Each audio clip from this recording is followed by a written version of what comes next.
आज हम पढ़ेंगे हिंदी भूमिका। हिंदी का बहुत ही महत्वपूर्ण टॉपिक है।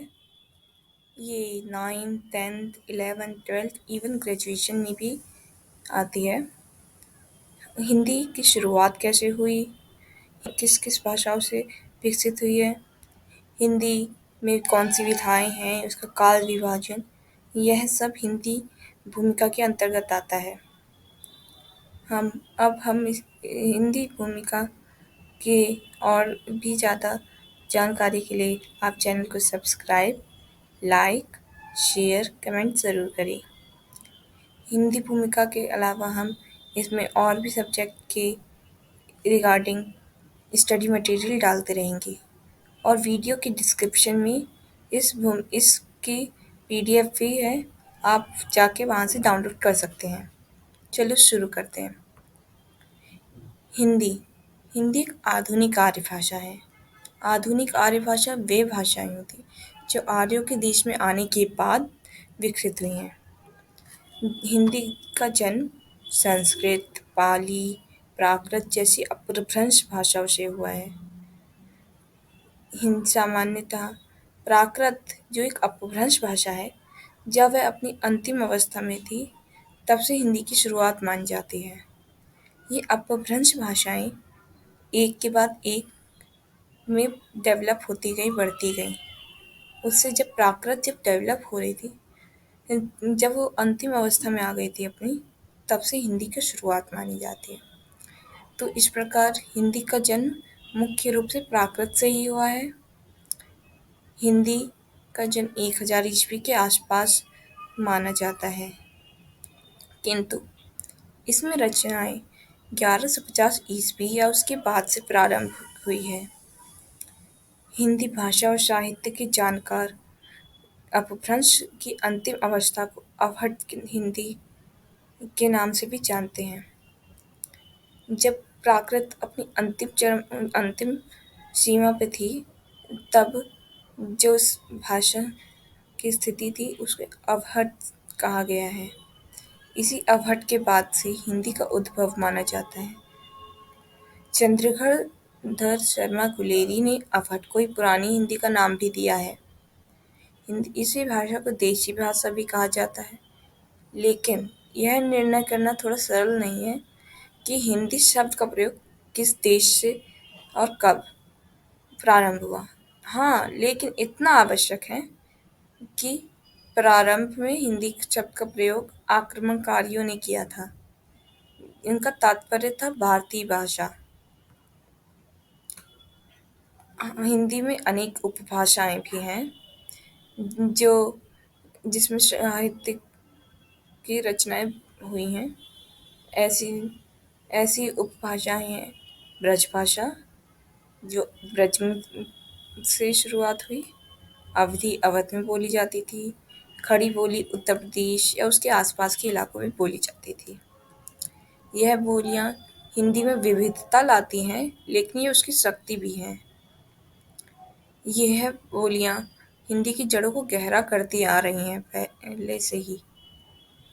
हिंदी की बोलियों में प्रमुख बोलियां हैं अवधी, जो अवधी में बोली जाती थी, अवध में, ब्रजभाषा उत्तर प्रदेश या उसके आसपास के इलाकों में, कन्नौजी कन्नौज में, बुंदेली बुंदेलखंड और उसके आसपास के इलाकों में बोली जाती थी, मगही और मैथिली मगध और उसके आसपास के इलाकों में, और राजस्थानी राजस्थान में, छत्तीसगढ़ी छत्तीसगढ़ और कुमाऊनी पहाड़ी इलाकों में बोली जाती है। खड़ी बोली भी उत्तर प्रदेश और उसके आसपास के इलाकों में बोली जाती है। हिंदी के 2 उपनाम भी दिए गए हैं इन बोलियों ने के कारण ही हिंदी को 2 भागों में बांट दिया गया है, पश्चिमी हिंदी और पूर्वी हिंदी।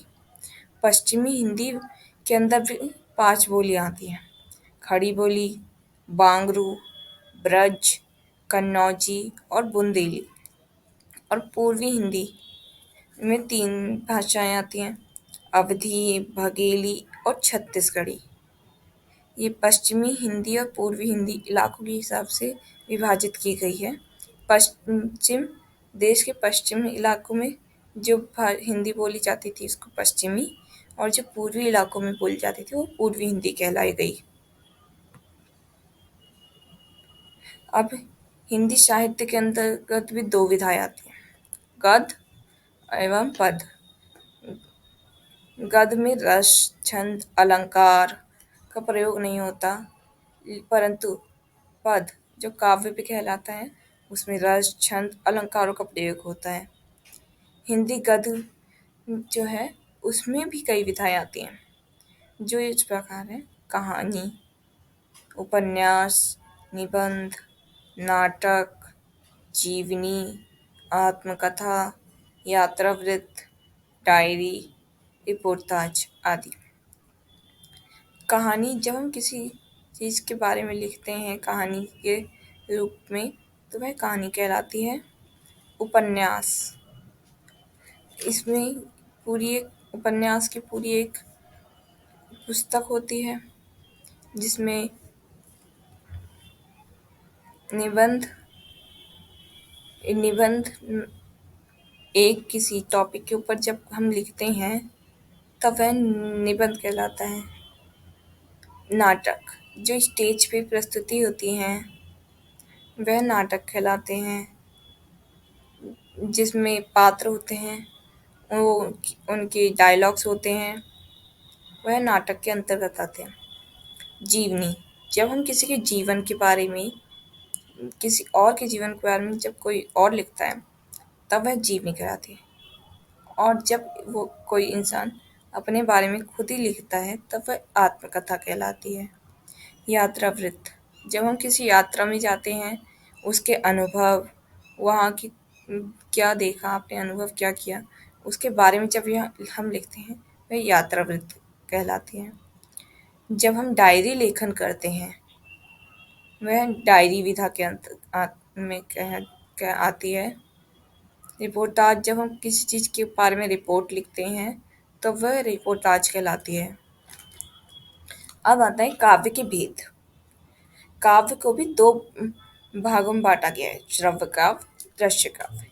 श्रव्य काव्य वह काव्य होता है जो कान से सुना जाए या मुख से बोला जाए, जैसे पद। पद मुंह से गाए जाते हैं और कान से सुने जाते हैं, तो वह श्रव्य काव्य के अंतर्गत आता है। दृश्य काव्य, जब दृश्य काव्य वह काव्य होता है जो अभिनय के माध्यम से देखा व सुना जाता है, जैसे नाटक। नाटक में स्टेज में प्रस्तुति होती है जिसमें कई पात्र होते हैं, वह अभिनय करते हैं और अपने अपने डायलॉग बोलते हैं, तो यह दृश्य काव्य के अंतर्गत आता है। अब श्रव्य काव्य के भी भेद होते हैं, तो दो हैं, प्रबंध काव्य, मुक्तक काव्य। प्रबंध काव्य में एक धारावाहिक कथा होती है या फिर किसी घटना या क्रिया का वर्णन किया जाता है काव्यात्मक रूप में। और प्रबंध काव्य के अंतर्गत भी तीन भाग हैं, महाकाव्य, खंड काव्य और आख्यानक गीतियाँ। और अब दूसरा भेद जो है श्रव्य काव्य का वह है मुक्तक काव्य। मुक्तक काव्य महाकाव्य और खंड काव्य से अलग होता है। इसमें एक अनुभूति, एक भाव अथवा कल्पना का चित्रण होते हैं, जैसे किसी के इमोशंस, किसी की इमेजिनेशंस, इसमें पद गाए जाते हैं मुक्तक काव्य में, जिसका आपस में कोई संबंध नहीं होता है, जैसे रहीम के दोहे, कबीर के दोहे। इनके जो दोहे होते हैं उसमें आपस में कोई संबंध नहीं होता है, जैसे एक पहले दोहे में किसी और बात के ऊपर बात हो रही है लेकिन दूसरे में किसी और चीज़ के बारे में बात हो रही है, तो इसमें आपस में कोई संबंध नहीं होता है, इसीलिए ये अपने में ही स्वतंत्र होते हैं। अब आता है हिंदी साहित्य के इतिहास का काल विभाजन और नामकरण। हिंदी साहित्य का काल विभाजन और नामकरण कई विद्वानों ने किया, लेकिन आचार्य रामचंद्र शुक्ल के द्वारा किया गया काल विभाजन सर्वोपरि माना जाता है, जो इस प्रकार है। उन्होंने इस हिंदी साहित्य के इतिहास को चार भागों में बांटा है। पहला आदिकाल, जिसे वीरगाथा काल भी कहा जाता है। दूसरा पूर्व मध्यकाल, जिसे भक्ति काल कहा जाता है। उत्तर मध्यकाल, जिसको रीति काल भी कहा जाता है। और आधुनिक काल, जिसको गद्य काल कहा जाता है। आदिकाल की समय सीमा है संवत 1050 से 375 विक्रमी। और दूसरा पूर्व मध्यकाल, जिसे भक्ति काल भी कहा जाता है, इसकी समय सीमा है संवत 375 से 1700 विक्रमी। उत्तर मध्यकाल, जिसे रीतिकाल भी कहते हैं, उसकी समय सीमा है संवत 1700 से 1900 विक्रमी।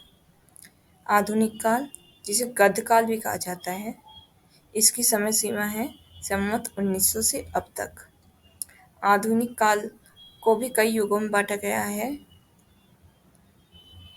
वो हम अगली वीडियो में भी उसके बारे में बात करेंगे। तो हमारे चैनल से वीडियोस अपडेट के लिए चैनल को सब्सक्राइब, लाइक, शेयर और कमेंट कीजिए। और आपके अगर कोई डाउट हो तो उसको कमेंट बॉक्स में कमेंट कीजिए। Thanks for watching.